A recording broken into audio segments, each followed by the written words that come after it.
Imaginez-vous dans une pièce remplie de personnes qui visent tout le succès. Certaines travaillent dur, jouent franc jeu et défendent leurs principes moraux. D'autres piétinent quiconque se met en travers de leur chemin, mentent et manipulent. Néanmoins, les personnes les plus brutales atteignent souvent le sommet. Pourquoi? Les pires d'entre nous sont-ils vraiment privilégiés dans ce monde? Partout où vous regardez, en politique, dans les affaires ou dans l'histoire, vous pouvez découvrir des exemples de personnes qui ont atteint une autorité considérable malgré leur immoralité. Le schéma se répète, des monarques brutaux aux PDG rusés.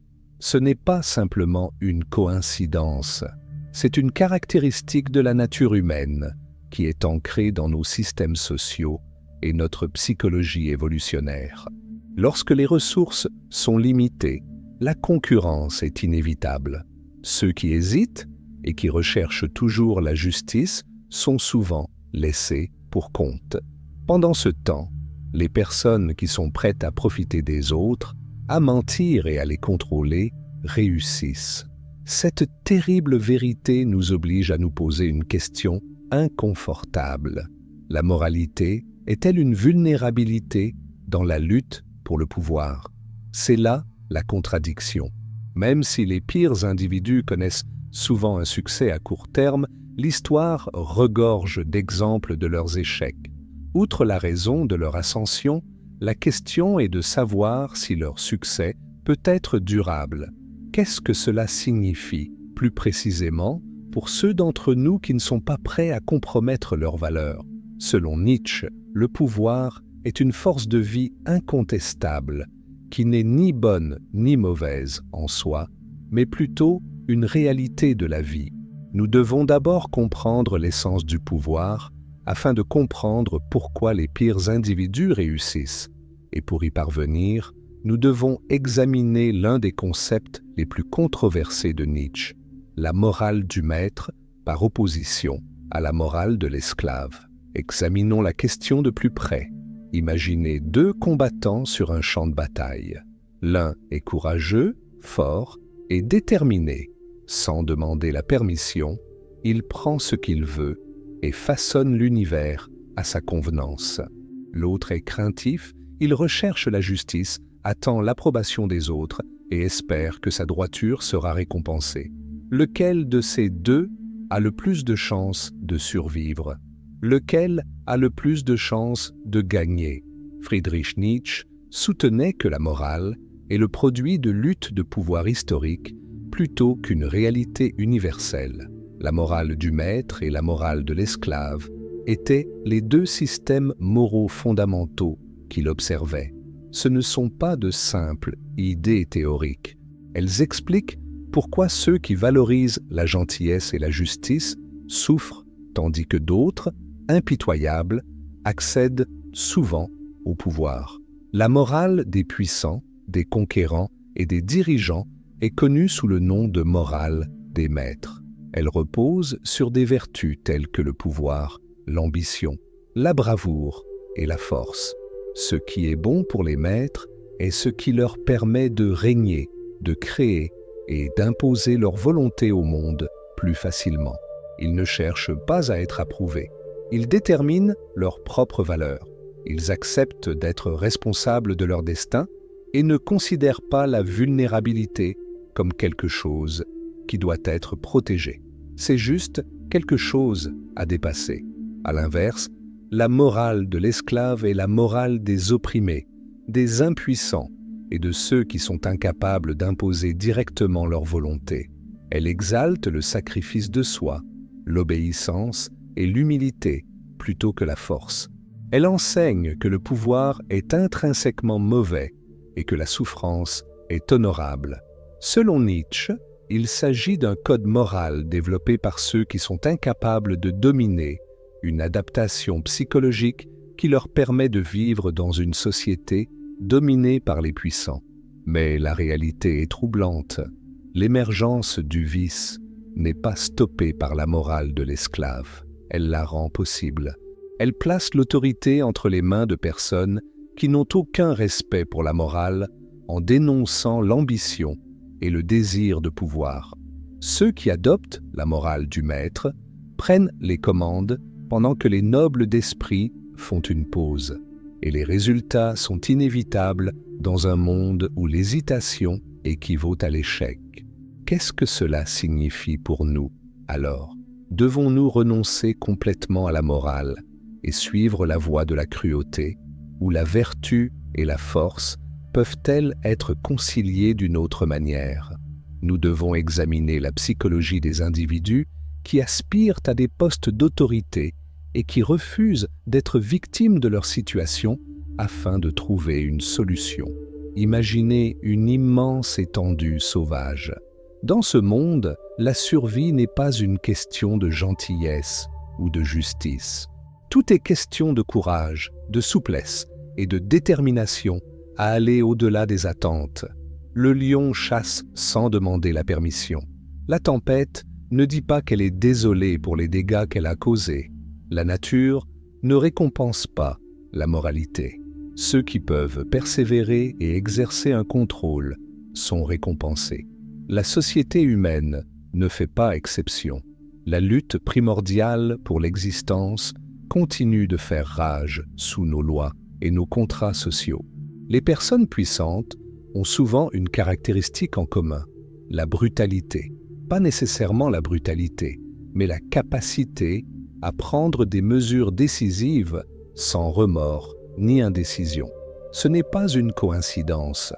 Dans un monde qui n'attend pas les réticents, c'est une adaptation évolutive et un mécanisme qui a donné aux individus et aux civilisations la capacité de prendre les choses en main. Les caractéristiques qui indiquent le succès dans des environnements compétitifs ont longtemps fait l'objet de recherches de la part des psychologues. Nous observons sans cesse les mêmes schémas, des niveaux élevés d'ambition, une absence de sensibilité à la peur et, ce qui est peut-être le plus controversé, une capacité réduite à faire preuve d'empathie envers ceux qui font obstacle. Le fait que de nombreuses personnes puissantes présentent des caractéristiques qui leur permettent de se comporter sans les contraintes émotionnelles qui empêchent les autres de le faire, ne signifie pas qu'elles sont toutes des psychopathes. Pensez aux conquérants, aux hommes d'État et aux hommes d'affaires qui ont changé le cours de l'histoire.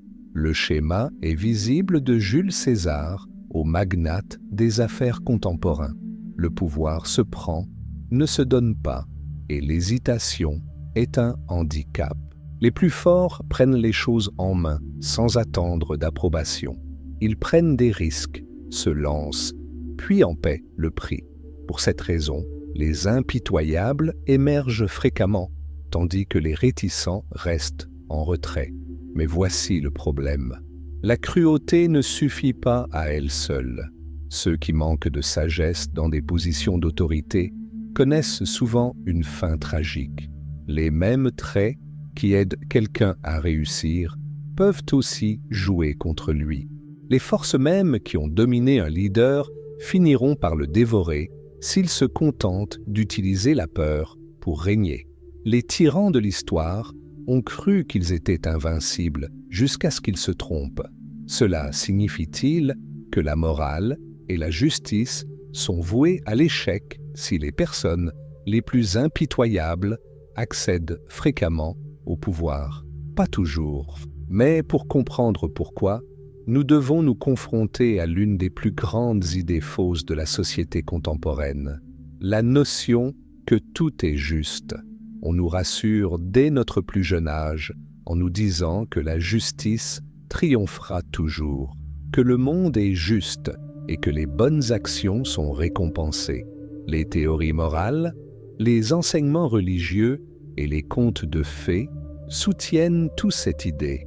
Cependant, lorsque nous entrons dans le monde réel, une contradiction flagrante apparaît. Les personnes les plus riches ne sont généralement pas celles qui travaillent le plus dur. Les dirigeants ne sont pas nécessairement les plus honnêtes. Les âmes les plus brisées sont souvent les plus gentilles. Cet écart n'est pas un problème systémique, c'est le système. À bien des égards, le concept d'équité est une construction sociale, une histoire destinée à maintenir l'ordre plutôt qu'à représenter la réalité. Bien qu'il s'agisse d'une illusion rassurante, il n'en reste pas moins une illusion. Le succès et le pouvoir ne sont pas accordés uniquement sur la base du mérite. Ceux qui connaissent le jeu mieux que les autres s'en emparent, se battent pour eux et, souvent, les thésaurisent. L'illusion du monde juste, ou la tendance à penser que la vie est naturellement équitable et que les gens reçoivent ce qu'ils méritent, a été identifiée par des études psychologiques. Cette idée encourage la passivité, ce qui la rend nuisible. Nous courons le risque de négliger les réalités de la concurrence, de la stratégie et du pouvoir si nous croyons que la vertu seule apportera le succès. Ceux qui ne partagent pas nos illusions font déjà des progrès, pendant que nous attendons la justice. Cependant, cela implique-t-il que la morale n'a pas de but? Devons-nous compromettre notre morale pour obtenir le pouvoir? Pas exactement. Il est essentiel de comprendre le jeu sans en devenir esclave. Ceux qui pensent qu'il suffit d'être gentil sont souvent ceux qui souffrent le plus. Les règles sont réécrites par ceux qui apprennent à trouver un équilibre entre force et gentillesse, honnêteté et réflexion stratégique. Telle est la réalité. Nous ne pouvons pas nous attendre à être traités équitablement. C'est quelque chose que nous devons créer. Et pour cela, il faut du pouvoir. Selon Nietzsche, ce conflit est un aspect essentiel de la vie humaine.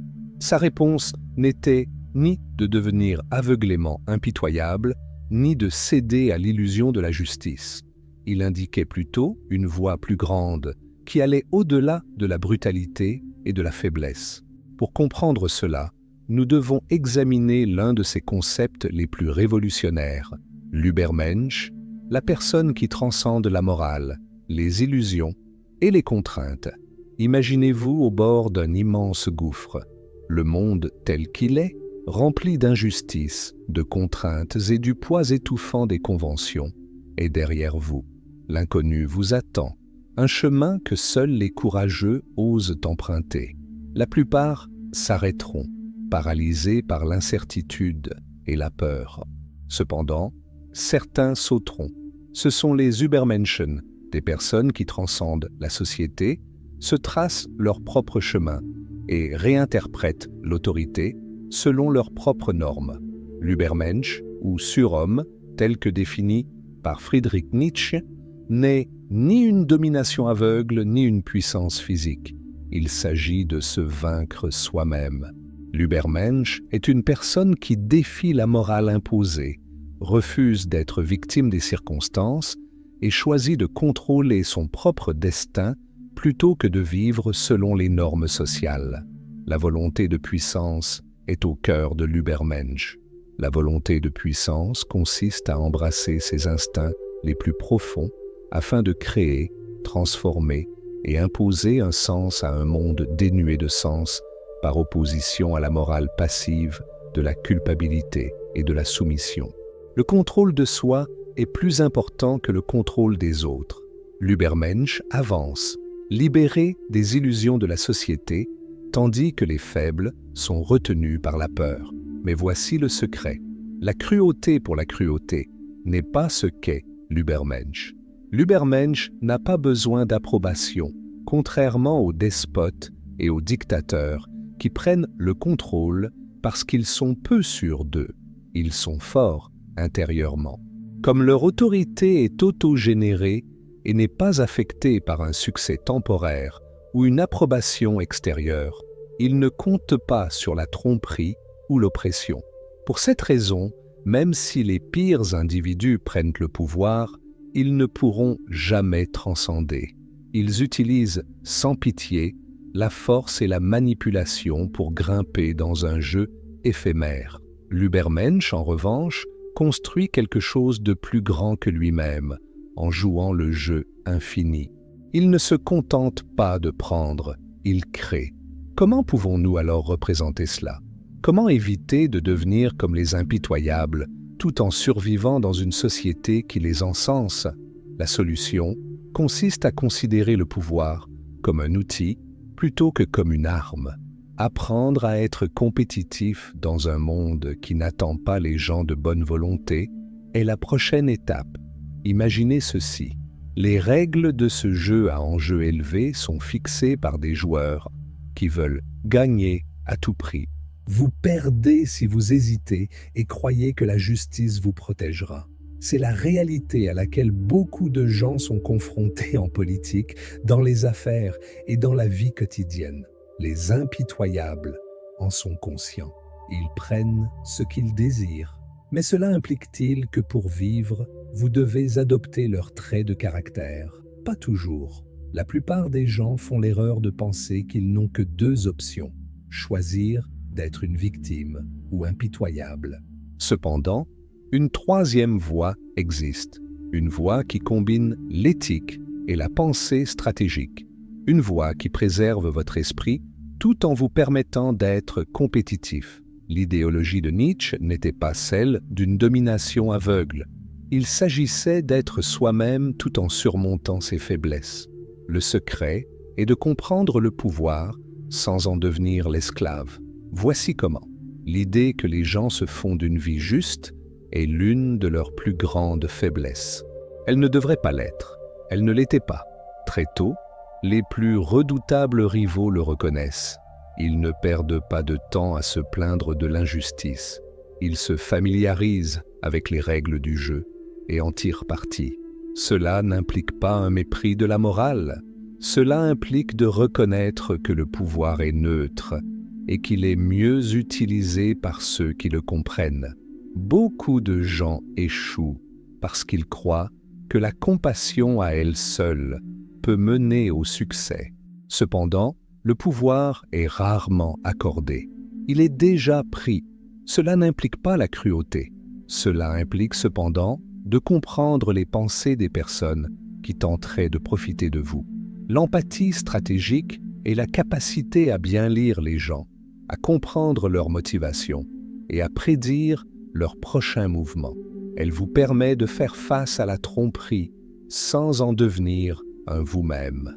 La peur contrôle la majorité des gens. La peur de rester seul, la peur du rejet et la peur de l'échec. D'un autre côté, l'Ubermensch acquiert une force intérieure.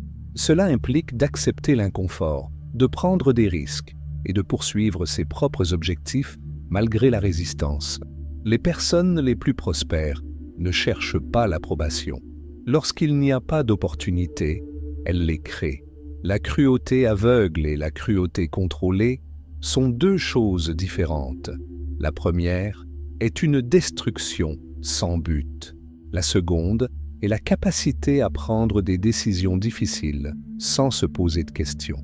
Le pouvoir exige parfois de se distancer de relations nuisibles, d'adopter des positions controversées ou d'affronter des réalités difficiles. Ce n'est pas être cruel. La force est ce qu'elle est. Savoir quand et comment l'utiliser est crucial. Les impitoyables tombent durement, mais ils se relèvent, souvent rapidement. Pourquoi?